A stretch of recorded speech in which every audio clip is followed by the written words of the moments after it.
ഈശ്വമിശിഹായ്ക്ക് സ്തുതിയായിരിക്കട്ടെ.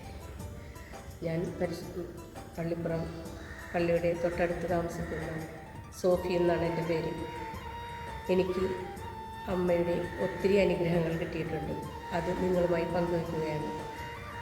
2007 എൻ്റെ ഇടതുവശം തളർന്നു പോയി. അതേ തുടർന്ന് ഞങ്ങൾ ഹോസ്പിറ്റലിൽ പോയി. ലൂർദ് ഹോസ്പിറ്റലിൽ ചെന്നപ്പോൾ ഡിസ്കിന് കംപ്ലൈൻ്റാണ്, ഓപ്പറേഷൻ കൂടാതെ ഇനി എഴുന്നേറ്റ് നടക്കാൻ പറ്റില്ല എന്നാണ് പറഞ്ഞത്. മരുന്ന് കൊണ്ടൊന്നും മാറില്ല എന്ന് പറഞ്ഞു. അന്ന് കൊടിയേറുന്ന ദിവസമായിരുന്നു. മാതാവിൻ്റെ പെരുന്നാളിന് കൊടിയേറിയൊക്കെയാണ്. ഞങ്ങൾ പള്ളിയുടെ തൊട്ടടുത്താണ്. അതുകൊണ്ട് പെരുന്നാൾ കഴിഞ്ഞിട്ട് ഞങ്ങൾ ഓപ്പറേഷത്തിന് വരാമെന്ന് പറഞ്ഞ് ഹോസ്പിറ്റലിൽ നിന്ന് ഞങ്ങൾ പോന്നു. കാറിൽ കിടത്തിയാണ് എന്നെ കൊണ്ടുവന്നത്. വീട്ടിൽ വന്നപ്പോഴും എടുത്താണ് പള്ളിക്ക് അകത്ത് കയറ്റി കിടത്തിയത്. എന്നിട്ട് എൻ്റെ ഹസ്ബൻഡ് പള്ളിയിൽ വന്ന് മനസ്സ് തുറന്ന് മാതാവിനോട് പ്രാർത്ഥിച്ച്, അച്ഛന്മാരോടും പറഞ്ഞു പ്രാർത്ഥന സഹായം അപേക്ഷിച്ച്. അച്ഛന്മാരും പറഞ്ഞു ഞങ്ങൾ പ്രാർത്ഥിച്ചോളാം, ചേട്ടനും പ്രാർത്ഥിക്കും, ചേച്ചിയുടെ അസുഖം മാറുമല്ലോ. അങ്ങനെ ഞാൻ വീട്ടിൽ കിടന്നുകൊണ്ട് നൊവേനയിലും കുർബാനയിലും പങ്കെടുത്ത് പ്രാർത്ഥിക്കുകയും പിന്നെ ചേട്ടൻ എല്ലാ നൊവേനയിലും വന്ന് പങ്കുകൊള്ളുകയും ചെയ്തു.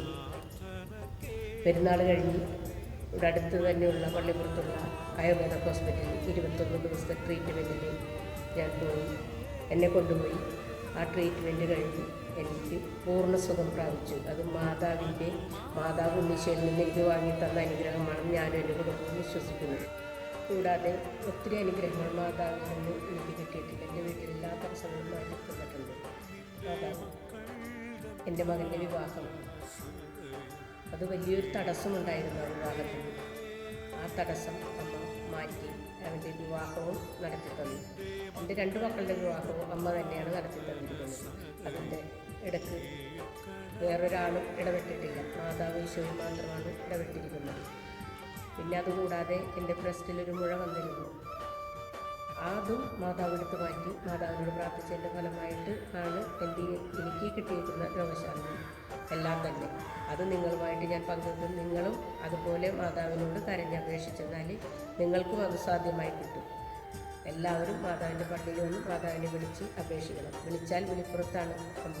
ഇതിൻ്റെ കൃതജ്ഞതയായിട്ട് ഞങ്ങൾക്ക് മാതാവിൻ്റെ പെരുന്നാൾ കഴിക്കണമെന്നുണ്ടായിരുന്നു. പക്ഷേ അത് വലിയൊരു പൈസ ചിലവായെങ്കിൽ ഞങ്ങൾക്ക് സാധ്യമായിരുന്നില്ല. പക്ഷേ 2024 പൊതുനിയോഗിയ കൂട്ടായ്മയിൽ ഞങ്ങളും പങ്കാളിയായി. ഞങ്ങളും അതിൽ ഒരു പ്രസിദ്ധിയാണ്. അതിനും മാതാവാണ് ഞങ്ങളെ ഒരുക്കിയതെന്ന് ഞാൻ വിശ്വസിക്കുന്നു. മാതാവിന് സ്തുതി.